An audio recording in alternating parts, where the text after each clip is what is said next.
Eu tava vindo pra cá, tinha tanta chuva, eu falei, eu vou chegar lá, não vai ter ninguém. Tá vendo? Vocês realmente são firmes. Companheiros, olha só, eu vou falar bem pouquinho, até porque eu acho que é importante aqui ouvir os outros companheiros. Só queria dizer o seguinte, para que a gente entenda, efetivamente não está nada resolvido, mas existe um processo de negociação. Vê se as pessoas entendem. Não existe nada resolvido, ainda não se chegou a um consenso sobre uma proposta. Mas existe um processo de negociação em curso. Existe, na sexta-feira, existiu uma reunião entre os consórcios, a representação dos consórcios e a Petrobras. Além do problema da greve em si, existem outras questões entre a Petrobras e os consórcios, onde eles têm desacordos que tem a ver com os aditivos, né, das obras, o problema dos atrasos, tem a ver com algumas exigências que os consórcios estão fazendo à Petrobras e que a Petrobras, enfim, não está disposta a negociar com eles ou, enfim, está acertando em que termos vai negociar. A questão da greve, ela chegou com força na pauta dos patrões e da Petrobras. Por quê? Primeiro porque efetivamente vocês paralisaram o serviço. Efetivamente, a postura que vocês tomaram na semana passada, né, de dizer não, aquelas migalhas, de dizer nós vamos parar, e a postura do sindicato e do sindicato dos petroleiros, o sindicato de Caxias que está aqui, essa força aqui que se fez com a presença desses sindicatos, isso efetivamente fez... Isso fez com que a pauta, né, dos patrões, que na pauta dos patrões entrasse a questão da greve. Todos vocês devem ter observado, nesse final de semana, que uma coisa que nós falamos aqui, que seria importante...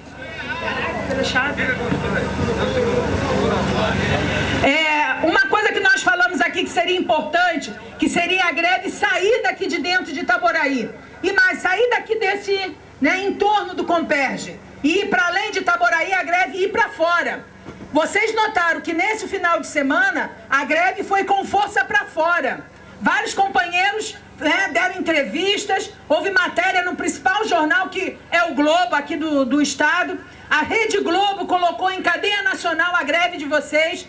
E a visão que a imprensa levou para fora foi uma visão favorável a vocês. Foi uma visão dizendo, né, que tinha problemas, que os direitos não estavam sendo respeitados, que várias coisas que são legais, elas não estavam sendo feitas pelas empresas, falando do atraso das obras, falando dos compromissos que as empresas não estavam cumprindo. Então se jogou para fora isso e mais, ficou clara a preocupação de que houvesse aqui entre vocês o que aconteceu em Jirau e o que aconteceu em Belo Monte. Porque uma coisa, infelizmente a gente tem que saber, né, que quando existe luta de trabalhador e elas se radicalizam, eles respondem com a polícia, eles respondem com pancada. Agora, uma coisa é eles fazerem aumentar a exploração ao máximo, que leve os trabalhadores a fazer o que fizeram em Jirau e reprimirem lá, né, da pancada, da porrada, e aí muitas vezes até matar peão que fica pela estrada sem as pessoas verem. Uma coisa é fazer isso lá no Pará, uma coisa é fazer isso lá em Rondônia, outra coisa é dentro do Rio de Janeiro, tá certo? Num centro urbano, né, que é uma caixa de ressonância para o Brasil inteiro, que tem um conjunto de sindicatos, que tem uma sociedade civil organizada. Então, a questão do Comperj hoje entrou na pauta política do Estado do Rio de Janeiro e entrou na pauta política também nacional. Isso significa que a correlação de forças que existia anteriormente entre vocês e os patrões começa a ser modificada. Vocês começam a ter condições maiores de alargar as conquistas que tiveram na mesa que foram apresentadas até então. Existe uma possibilidade de ser feito. Eu queria dizer o seguinte, na sexta-feira, nós pedimos uma reunião com o presidente do sindicato patronal do Sinicom, Rodolfo Tourinho. E nessa reunião eu tive com ele, nós ficamos uma reunião por quase 2 horas. Eu apresentei a ele a mesma pauta que foi apresentada na reunião do sindicato, aliás, na Petrobras. ele fez uma série de perguntas sobre as coisas que estavam acontecendo aqui, enfim, e colocou à disposição deles em sim negociar. Na medida em que essa proposta que estava circulando nesse papelzinho, ela não contemplava mais, ou seja, existia uma greve que não aceitava isso, ele colocou que teve a reunião na sexta-feira de manhã, que estava aberto um processo de negociação, que estava atravessado por outras questões, mas que a posição do sindicato patronal era sim uma posição de ir à mesa e tentar renegociar o acordo. Que ele hoje, na segunda-feira, com outros empresários aí dos consórcios, iriam novamente sentar com a Petrobras e que estariam fazendo contato com o sindicato, enfim, para poder estar levando a termo aí esse processo de negociação. Colocou que ele foi um dos articuladores em Brasília do termo de acordo nacional da construção civil. E eu disse a ele que a Petrobras, na reunião, falou que iria pressionar as empresas para que elas fizessem adesão a esse termo.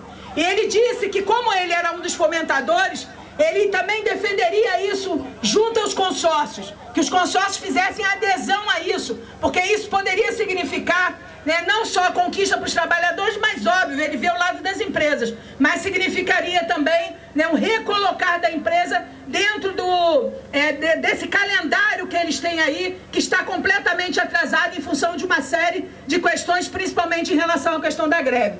Por que eu estou colocando isso? Que eu acho muito importante, até estava conversando com o Mazinho aqui, eu acho muito importante que o Mazinho, o Manuel, os outros companheiros, que são, eu não sou da construção civil, eu li o acordo, eu achei que esse acordo nacional pode trazer muitas conquistas para vocês. Se a gente conseguir pegar do acordo nacional algumas questões que já estão acordadas com a presidência da República, com as centrais sindicais, que a Petrobras diz que tem acordo e que os patrões dizem que tem acordo, bom, se todo mundo tem acordo, como é que se faz para amarrar alguma dessas questões por dentro do acordo específico que vai estar sendo feito aqui com vocês? Aí eu pedi o Mazinho, ele vai fazer isso aqui quando ele for falar, ele vai explicar para você, porque ele também participou, não é isso, Mazinho? Da discussão que formou esse acordo nacional.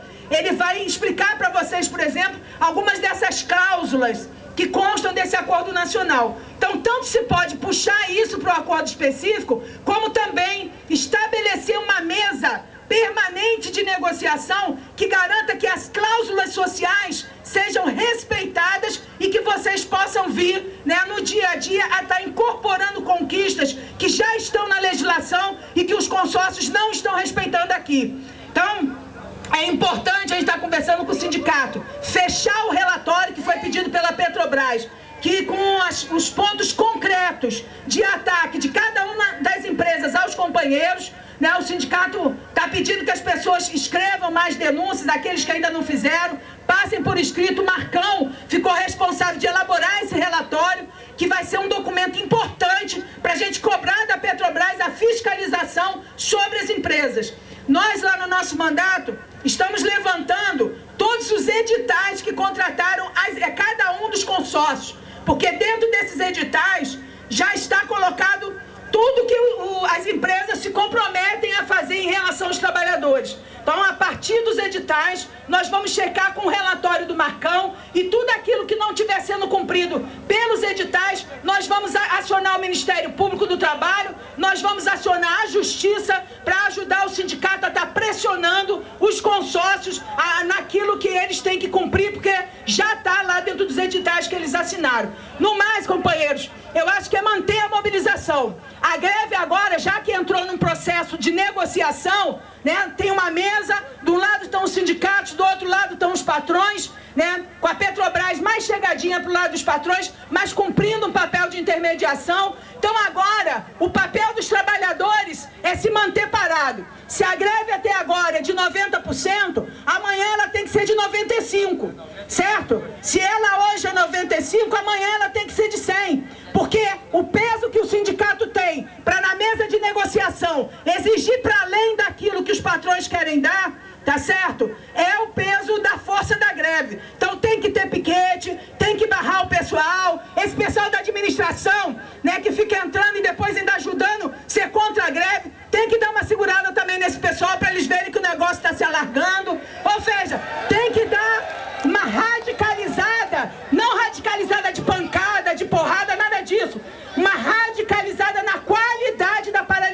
paralisação, no aumento da paralisação, porque é o aumento da paralisação, a consolidação da paralisação que pode levar que a gente realmente tenha alguma coisa, né, positiva durante essa semana. E eu quero propor aqui ao sindicato, para ser avaliado depois, né, eu não sei quando o sindicato vai marcar aqui a próxima assembleia, eu acho que essa semana aí não dá para ficar sem assembleia, sei lá.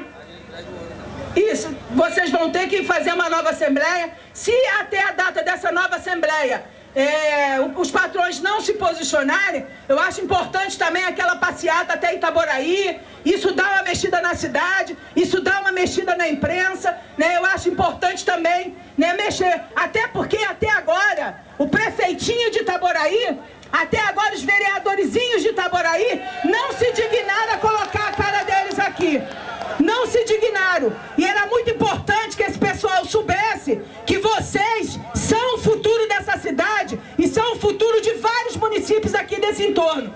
É importante que eles saibam que a cidade, que o prefeito e os vereadores não podem simplesmente fazer de conta que isso aqui não está acontecendo, tá certo? Então é a responsabilidade deles, eles têm que colocar a cara da mesma maneira também que é a responsabilidade do governador Sérgio Cabral. Inclusive lá na mesa da Petrobras, nós colocamos a fala do Júlio Bueno, que é o secretário de Desenvolvimento do Estado do Rio, dizendo que o Comperj estava avaliado agora dos 15 milhões, 15 bi de bala, 15 bilhões iniciais, estaria avaliado agora em 35 bilhões. E a Petrobras disse que era mentira do governo, que isso não existe, que o governo está falando isso na imprensa, mas não existe. Como é que é isso? Que não existe? Quer dizer, mais de 20 bilhões a mais, 20 bilhões a mais, como é que podem autoridades federais, estatais e o governo do estado divergir publicamente sobre uma cifra de 20 bilhões?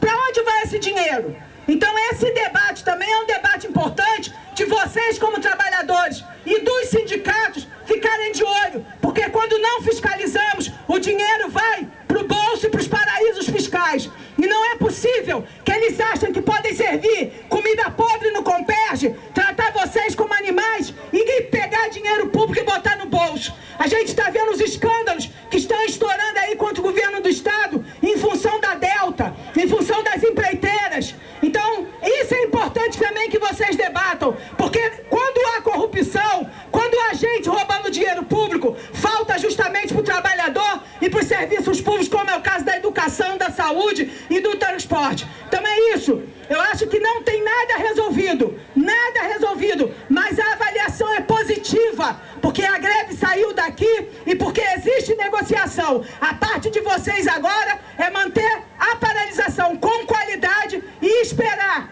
para quando vier uma contraproposta, fazer uma avaliação dentro da correlação de força que vocês conseguirem estabelecer. Um grande abraço, seguimos juntos aqui, companheiros.